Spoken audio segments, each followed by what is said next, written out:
Welcome বন্ধুরা, আজ গণেশ চতুর্থী, তাই তোমাদের সকলকে আমাদের চ্যানেলের তরফ থেকে গণেশ চতুর্থীর অনেক অনেক শুভেচ্ছা। আমরাও আমাদের বাড়িতে ছোট্ট করে গণেশ ঠাকুরের পুজো করব বলে ঠিক করেছি। তাই যা প্রয়োজন সব বাজার থেকে কালকে রাতেই কিনে এনেছি। পান, সুপুরি, পৈতে, সিঁদুর, দুব্বর মালা, তার সঙ্গে অবশ্যই একটা বেলের মালাও নিয়েছি। দেখো আমাদের গণেশ ঠাকুর কেমন সুন্দর লাগছে। এরপর হচ্ছে গণেশের প্রিয় মিষ্টি মোদক, যা ছাড়া পুজো হবেই না। তারপর একটা ঘিয়ের প্রদীপও জ্বালিয়েছি।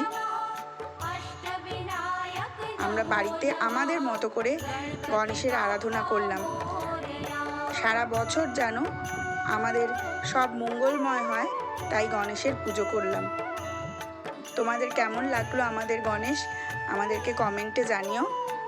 সবাই খুব ভালো থেকো, সকলের মঙ্গল করুক গণেশ ঠাকুর, এটাই আমার আশা। সবাইকার সঙ্গে আবার দেখা হবে পরের একটা ব্লগে। টাটা।